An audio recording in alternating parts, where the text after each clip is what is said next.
जय हिंद साथियों, नमस्कार, सुप्रभात। कैसे हैं आप? मैं हूं देवदत्त मिश्रा, आपके अपने चैनल कोचिंग जंक्शन पर लेकर के हाजिर हूं करंट अफेयर की सीरीज। आज है 8 फरवरी और कल एक दुखद समाचार आया उत्तराखंड से। उत्तराखंड में ग्लेशियर पिघलने से, ग्लेशियर का बर्स्ट हो जाने से करीब 100 से ज़्यादा लोग लापता हो गए हैं। कई लोगों की बॉडी जो है रिकवर की गई है और एनडीआरएफ की टीम ने जो है कई लोगों को जिंदा बचाया भी है। तो आज समझते हैं कि ग्लेशियर क्यों फट रहा है, उसका क्या कारण है। ठीक है, न्यूज़ क्या है? न्यूज़ की हेडलाइन है उत्तराखंड में ग्लेशियर फटने से उत्तराखंड में भारी तबाही, पीएम मोदी और गृह मंत्री ने की सीएम से बात, हालात पर केंद्र की लगातार नजर। ठीक है ना, आइए समझते हैं कि ग्लेशियर क्यों पिघल रहा है। आप जान रहे हैं कि लगभग पिछले एक शताब्दी से क्या 19वीं शताब्दी से जब से जो है इंडस्ट्रियल युग शुरू हुआ है, औद्योगिक उत्पादन का युग शुरू हुआ है, तब से जो है लगातार पर्यावरण पर मानव गतिविधियां हावी होती जा रही हैं। इस वजह से लगातार ग्लोबल वार्मिंग का खतरा बढ़ता जा रहा है। आप देख रहे होंगे कि ये सब बर्फ से घिरे हुए पहाड़ हैं जिन्हें ग्लेशियर कहा जाता है। इन ग्लेशियरों में अगर थोड़ा सा भी जो है, आप समझ लीजिए कि जैसे ये ग्लेशियर है, ये चमोली का ये ग्लेशियर आपको ऊंचाई दिख रही होगी। इन ग्लेशियरों में अगर नीचे की जो है नीचे इसका जो ग्लेशियर का फुट होता है, यानी जिस ग्लेशियर का पैर होता है जिसको कहते हैं, यहाँ अगर सपोज करिए ये थोड़ा सा पिघल जाए, ठीक है ना, ये क्या हो जाए, यहाँ बर्फ बन करके क्या हो जाए, बर्फ थोड़ी सी पिघल जाए। ये पिघलाहट किस लिए हो रही है? क्योंकि आप जान रहे हैं कि ग्लोबल वार्मिंग लगातार बढ़ती जा रही है। ग्लोबल वार्मिंग का कारण ये है कि लगातार जो है अंधाधुंध विकास के चक्कर में पेड़ों की कटाई हो रही है, जिस वजह से जो है वायुमंडल में ऑक्सीजन की मात्रा कम हो रही है और कार्बन डाइऑक्साइड की मात्रा बढ़ती जा रही है। कार्बन डाइऑक्साइड को जो है ग्लोबल वार्मिंग का प्रमुख कारण माना जा रहा है। इस ग्लोबल वार्मिंग के कारण जितने ग्लेशियर्स हैं दुनिया भर के, चाहे वो हिमालय के ग्लेशियर हों, चाहे आल्प्स पर्वत के ग्लेशियर हैं, वो लगातार क्या हो रहे हैं, पिघल रहे हैं। इस ग्लेशियर के पिघलने के कारण ग्लेशियर का जब निचला फुट पिघल जाता है तो पूरा का पूरा जो ग्लेशियर इस फुट पर टिका हुआ है वो भरभरा करके ढह जाता है, और इस ढहने के कारण उसमें अपार विशाल जल एकाएक तबाही मचाता हुआ अपने रास्ते में जो भी चीजें आती हैं उन सबको समेटता हुआ जो है प्रवाहित हो चलता है। और यही कारण रहा जो है उत्तराखंड में ग्लेशियर के बर्स्ट होने के बाद आप देखे होंगे कि 100 से ज़्यादा लोगों के लापता होने की खबर है और कई बॉडियां रिकवर की जा चुकी हैं। ये जो रेड से आपको दिख रहा है, यहाँ जो है सबसे हताहत हुए हैं लोग। यही जो है ऋषि गंगा बांध है, ऋषि गंगा बैराज है। बताया जा रहा है कि इस बैराज को जो है काफी नुकसान पहुंचा है। यहाँ काम करने वाले ज्यादा करीब कई ढेर सारे मजदूर जो है उनकी संख्या जुटाई जा रही है, वो कई मजदूर जो है लापता पाए गए हैं। ठीक है, इसका प्रमुख कारण क्या समझा आपने? इसका प्रमुख कारण है ग्लोबल वार्मिंग। और वैज्ञानिकों ने करीब कुछ वर्षों से, कई वर्षों से लगातार चेता रहे हैं कि अब भी जो है आम जनता को, सरकारों को समझना होगा और पर्यावरण को लेकर के पर्यावरण संरक्षण अभियान को चलाना होगा। आप जान रहे होंगे कि 2015 का पेरिस क्लाइमेट एक्ट, जिस पर पूरे दुनिया में सहमति बनी है, सहमति का विचार बना हुआ, लेकिन वो अभी भी 6 वर्ष बीत जाने के बाद भी लागू नहीं हो पाया है। पेरिस क्लाइमेट एक्ट 2015, क्योंकि विश्व का सबसे बड़ा देश अमेरिका ही इससे जो है बाहर हो गया था, और यह कह करके कि अमेरिका की ही जिम्मेदारी जो है ग्लोबल वार्मिंग को कम करने की नहीं है। ठीक है, प्रश्न देखिए, इस संदर्भ में प्रश्न आपका एक बनता है, परीक्षा के लिए महत्वपूर्ण प्रश्न है कि हाल ही में भारत के किस राज्य में ग्लेशियर फटने से भारी जानमाल का नुकसान हुआ है? 4 ऑप्शन दिए गए हैं, हिमाचल प्रदेश, उत्तराखंड, असम और उत्तर प्रदेश। तो इस प्रश्न का सही जवाब आपने जान लिया है। इस प्रश्न का सही जवाब है उत्तराखंड। उत्तराखंड में ग्लेशियर फटने से भारी जानमाल का नुकसान हुआ है। अगली देखते हैं, अगला न्यूज हेडलाइन क्या है। न्यूज हेडलाइन है, सुरक्षा एजेंसियों ने खोली पाक की पोल, कश्मीरी युवाओं को तुर्की में दी जा रही दुष्प्रचार की ट्रेनिंग। दुष्प्रचार की ट्रेनिंग कहने का मतलब यह है कि कश्मीर के बारे में आप बताइए कि कश्मीर में लगातार मानवाधिकारों का हनन हो रहा है, कश्मीर में मुस्लिम युवाओं के साथ अत्याचार हो रहा है। इस बात की, इस ऐसे जो है मामलों की ट्रेनिंग दी जा रही है कश्मीरी युवाओं को, कहां ले जाकर के? तुर्की में। अब तुर्की की इस मामले में क्या रुचि है, क्या वजह है कि वह पाकिस्तान का साथ दे रहा है? तुर्की, आप जानते होंगे कि पहले विश्व युद्ध के बाद से जो है अतातुर्क कमाल पाशा के आने से तुर्की ने जो है एक मुस्लिम राष्ट्र की छवि से उभर करके एक सेकुलर राष्ट्र की छवि जो है बनाने की कोशिश की थी पूरे दुनिया भर में। लेकिन तुर्की के वर्तमान राष्ट्रपति रेसेप तैयब एर्दोगन चाहते हैं कि प्रथम विश्व युद्ध के पहले प्रथम विश्व युद्ध के पहले तुर्की की जो छवि थी, उसी तुर्की की छवि को जो है उसी कैलिफेट साम्राज्य को फिर से स्थापित किया जाए और तुर्की को एकमात्र मुस्लिमों का मसीहा देश घोषित किया जाए। यानी पूरे विश्व में कहीं भी जो है मुस्लिमों के हितों और संरक्षण की बात आए तो वहां किसका नाम आ गया है, तुर्की का नाम आया। और तुर्की सारे मुस्लिम कंट्रीज का नेता बनने के चक्कर में पाकिस्तान, मलेशिया, इन सब देशों के साथ मिलकर के गुटबाजी करके भारत जैसे देशों के खिलाफ कह रहा है कि यहाँ के मुस्लिम युवाओं पर अत्याचार हो रहा है, ठीक है ना। तो प्रथम विश्व युद्ध के पहले जो है आप देखे होंगे ये तुर्की है। प्रथम विश्व युद्ध में तुर्की की हार हो गई थी। उसके पहले तक जो है यहां तक पूरा जो है ऑटोमन साम्राज्य का कब्जा था, ठीक है ना। ऑटोमन साम्राज्य का कब्जा था, ये पूरा तुर्की जो है ऑटोमन साम्राज्य का हिस्सा हुआ करता था। और अब तुर्की के जो वर्तमान राष्ट्रपति हैं रेसेप तैयप एर्दोगन, वो चाहते हैं कि तुर्की के प्रभुत्व को अगर ऑटोमन साम्राज्य के बराबर नहीं बनाया जा सका, अगर इतना जो है इसके जमीन और क्षेत्रों को हासिल नहीं किया जा सकता है, तो कम से कम तुर्की को एक ऐसा राष्ट्र बनाया जा सके जिसे जो है मुस्लिम लीडर्स के रूप में पहचान दिलाई जा सके। आपने देखा होगा कि इसी के कारण जो है थोड़ा सा इस समय वैश्विक परिदृश्य में अगर नजर डालेंगे आप तो पाएंगे कि मुस्लिमों का जो मसीहा राष्ट्र बनना चाहता है उसमें सबसे बड़ा नाम आता है सऊदी अरब का। किसका नाम आता है? सऊदी अरब का। ये सऊदी अरब जो है, क्योंकि मुस्लिम धर्म की कह लीजिए शुरुआत ही यहीं से हुई थी, मक्का मदीना से। मुस्लिमों के पवित्र स्थल भी जो है यहीं पर है। तो सऊदी अरब जो है चाहता है कि हम विश्व के मुस्लिम राष्ट्रों के क्या बने रहे, अगुआ बने रहे। और इसी वजह से जब तुर्की, पाकिस्तान और मलेशिया, इन तीनों राष्ट्रों का एक जब गुट जो है वैचारिक रूप से बना, तो धीरे धीरे सऊदी अरब ने पाकिस्तान से भी क्या करने लगी, सऊदी अरब भी पाकिस्तान से दूरी बनाने लगा। भारत ने इस मौके की नजाकत को देखते हुए इन अरब कंट्रीज सऊदी अरब, यमन और यूएई यानी संयुक्त अरब अमीरात के साथ जो है दोस्ती का संबंध मधुर करना चाहा। और इस समय भारत के अरब देशों के साथ बहुत अच्छे संबंध जो है हो गए हैं। प्रश्न बनता है आपका परीक्षा लायक प्रश्न ये बनता है, कुस्तुनतुनिया किस शहर का पुराना नाम है? कुस्तुनतुनिया नाम मैंने इसलिए दिया क्योंकि प्रथम विश्व युद्ध के पहले ऑटोमन साम्राज्य की जो राजधानी हुआ करती थी वो होती थी कुस्तुनतुनिया, ठीक है ना। पूरे ऑटोमन साम्राज्य की राजधानी क्या होती थी? कुस्तुनतुनिया। कुस्तुनतुनिया को अंग्रेजी में कहा जाता था कॉन्स्टेंटिनोपल। क्या कहा जाता था? कॉन्स्टेंटिनोपल कहा जाता था। और यही कुस्तुनतुनिया इस समय है तो तुर्की में ही, लेकिन उसका नाम बदल करके क्या हो गया है? इस्तांबुल हो गया है, ठीक है ना। यह तुर्की का ऐसा शहर है, आप देखेंगे तो है, तो तुर्की जानते हैं आप जो है एशिया महाद्वीप में, लेकिन तुर्की का यह शहर जो है, मैंने आपको पहले भी बताया है, तुर्की का यह शहर पड़ता है यूरोप महाद्वीप में। ये तुर्की है, तुर्की का ये पूरा क्षेत्र जो है आप देखे होंगे कि एशिया महाद्वीप में पड़ता है। यहाँ से एशिया महाद्वीप अलग हो जाता है यूरोप से, लेकिन तुर्की का ये जो शहर इस्तांबुल है ये पड़ता है यूरोप महाद्वीप में, जो यहाँ से शुरू होता है, ठीक। चलिए देखते हैं इस प्रश्न का सही उत्तर। आपने समझा, कुस्तुनतुनिया इस्तांबुल का पुराना नाम था और यह तुर्की का एक शहर है। अगला न्यूज देखते हैं, न्यूज की हेडलाइंस क्या है। जापान टाइम्स की एक न्यूज है। जापान टाइम्स जापान का एक सरकारी अखबार है, सरकारी अखबार नहीं, प्रतिष्ठित अखबार है। और उसकी न्यूज है कि Chinese vessels inter Senkaku territorial waters for second straight day. कहने का मतलब चीन की जो नौसैनिक वो है, सेना का जो नौसैनिक वाहन है वो सेनकाकू के टेरिटोरियल वाटर में लगातार दूसरे दिन प्रवेश किया, ठीक है ना। सेनकाकू का मसला बनता है इस संदर्भ में कि सेनकाकू है क्या, ठीक है ना।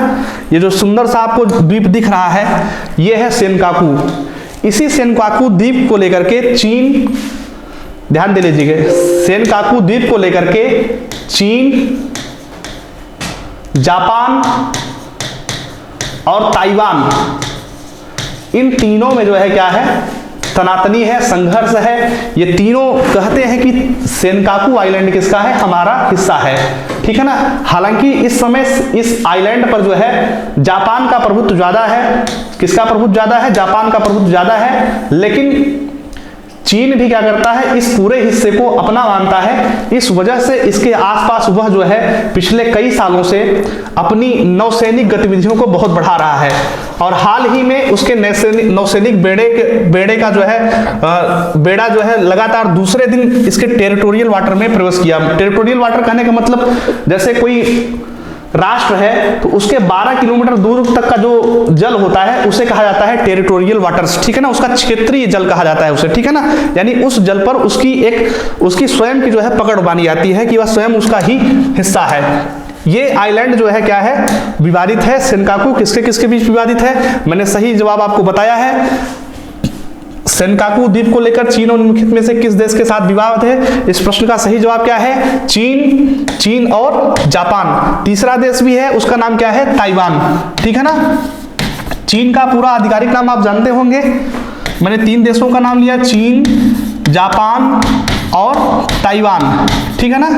इन तीनों देशों के मध्य किसको लेकर के, सेनकाकू द्वीप को लेकर के विवाद है। सेनकाकू द्वीप कहाँ है, दक्षिण चीन सागर के उत्तर में है, दक्षिण चीन सागर के पास में है। अगर आप मैप देखना चाहें तो मैं आपको लिवा चलूंगा सेनकाकू द्वीप। सेनकाकू द्वीप जो है कहाँ है, ये देख रहे होंगे, ये भारत है। भारत से आप थोड़ा सा पूरब में जाएंगे तो ये दक्षिण चाइना सी पड़ता है। दक्षिण चाइना सी के बाद जो है आप देख रहे होंगे ये पूरा चीन का हिस्सा है और चीन के हिस्से के बाद ये है ताइवान, ठीक रहे ना, ये चीन है, ये पूरा चीन है, ये है ताइवान और यही एक द्वीप पड़ता है उसका नाम है सेनकाकू द्वीप। यह कह लीजिए यह जो द्वीप है ये क्या है, सेनकाकू द्वीप है। और इस द्वीप पर चीन, ताइवान और एक छोटा सा क्या संसार का शक्तिशाली देश है जापान, चीन और ताइवान क्या है, इस देश को लेकर के, इस क्षेत्र को लेकर के आपस में भिड़े हुए हैं। मैं आपको बताना चाहता था चीन को कहा जाता है पीपुल्स रिपब्लिक ऑफ चाइना, इसीलिए कई जगह पर कई प्रोडक्ट्स पर आप देखे होंगे मेड इन पीआरसी। पीआरसी कहने का मतलब पीपुल्स रिपब्लिक ऑफ चाइना, ठीक है ना। ताइवान का आधिकारिक नाम है रिपब्लिक ऑफ चाइना, आरओसी।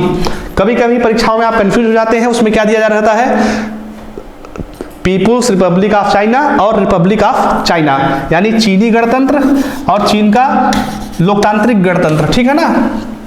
चलिए अगला प्रश्न देखते हैं। अगला समाचार क्या है, आतंकी फंडिंग के मामले में हाफिज सईद के खिलाफ एनआईए कोर्ट ने जारी किया गैर जमानती वारंट।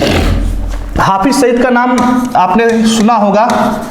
हाफिज सईद को माना जाता है कि मुंबई में 26 नवंबर 2008 को जो आतंकी हमला हुआ था उसका मुख्य मास्टरमाइंड कौन था, हाफिज सईद था, ठीक है ना।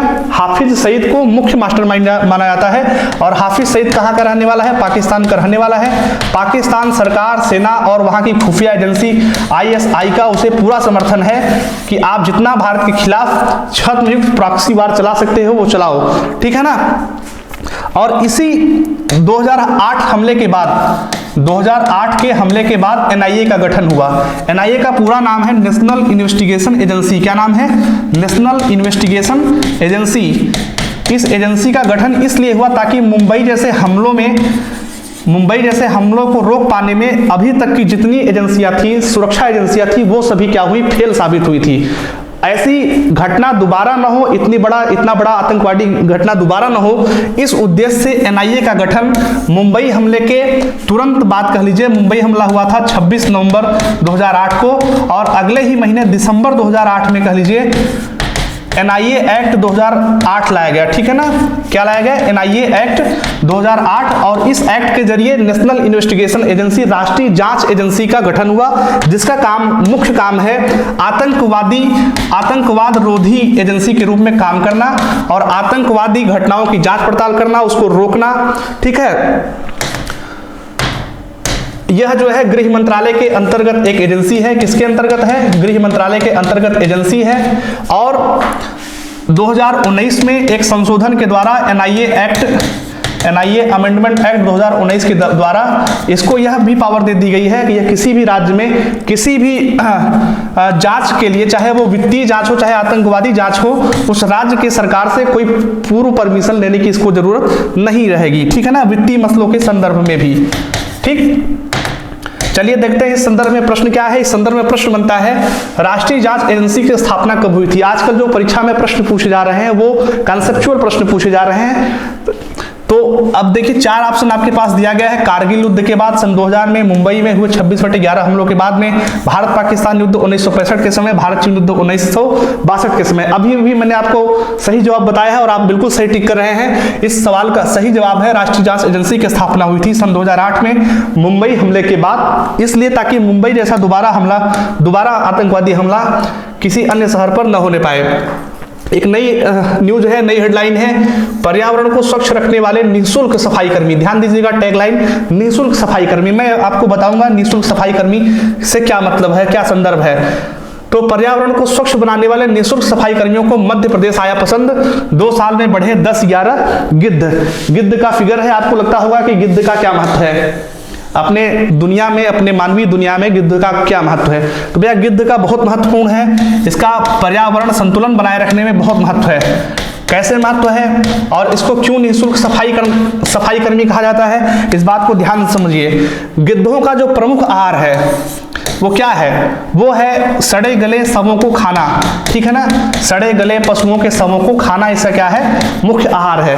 तो इस प्रकार से यह करता क्या है कि जितने भी जैसे पशु पक्षी मरे, तो पशु पक्षी मरने के बाद उनकी जो बॉडी है, उनका जो शरीर है वो डिग्रेड होने लगता है, सड़ने लगता है। उस सड़न के दौरान जो है बड़ी बीमारी फैल सकती है और इस बीमारी को रोकने में जो है गिद्ध बड़ा महत्वपूर्ण भूमिका निभाता है, क्योंकि जैसे ही कोई पशु मरता है तो आप देखेंगे गिद्ध को जैसे स्वतः निमंत्रण मिल गया हो, उसके आसपास जो है मंडराने लगता है और मरने के बाद जो है गिद्ध क्या करता है, उस पशु के मृतक शरीर को अपना आहार बनाता है। यानी जो पशु का शरीर, जो जीव का शरीर किसी काम का नहीं रहा, उस काम को अपना आहार बनाने वाला गिद्ध क्या है, निःशुल्क सफाई कर्मी है। निःशुल्क सफाई कर्मी का मतलब पर्यावरण क्या करता है, वह सुरक्षित रखता है। लेकिन इनकी जो है संख्या लगातार घटती जा रही है, उसका कारण समझिए। अब ये न्यूज इसलिए है क्योंकि न्यूज में लिखा है 2 साल में बढ़े 10-11 गिद्ध।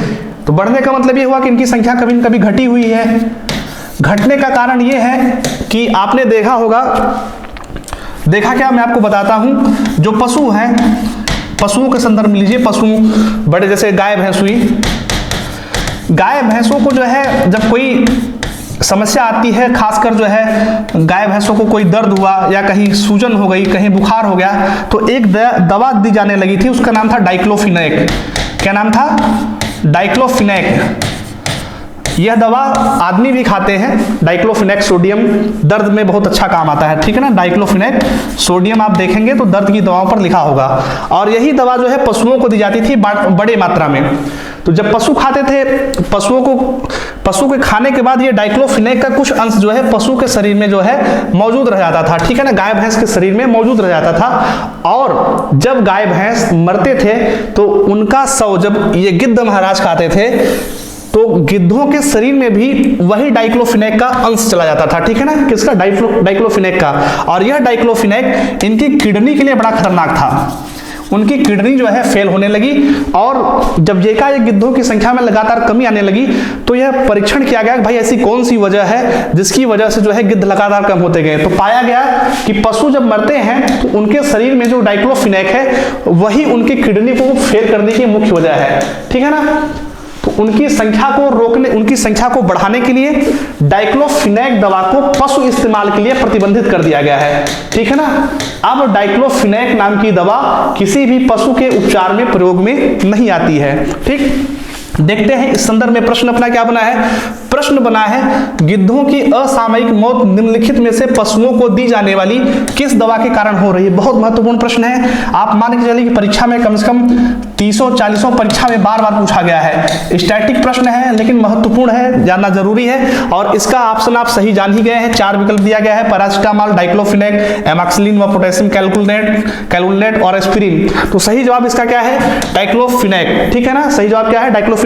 इस प्रश्न के साथ मैं इस सीरीज को विराम देता हूं। और अगर अभी तक आपने हमारे चैनल को सब्सक्राइब नहीं किया है तो तुरंत चैनल को सब्सक्राइब कर लीजिए और बेल आइकन बटन को जरूर दबा दीजिए ताकि आपको जब भी हमारे चैनल से कोई भी नया शैक्षणिक कार्यक्रम जारी हो तुरंत आपको सूचना मिल जाए। यूपीएसआई का केजेएफ बैच चल रहा है, ध्यान दीजिएगा। 10 फरवरी के बाद 999 की फीस बढ़ करके हो जाएगी 1599। अगर आपने अभी भी एडमिशन नहीं लिया हो तो यूपीएसआई की केजीएफ बैच में एडमिशन तुरंत लें। यूपी टीईटी की बैच भी शुरू होने वाली, यूपी टीईटी और सुपर टीईटी की, वो शुरू हो रही 20 फरवरी से, एडमिशन चालू है, आप तुरंत एडमिशन लें। जय हिंद, नमस्कार, सुप्रभात, आपका दिन शुभ रहे, धन्यवाद।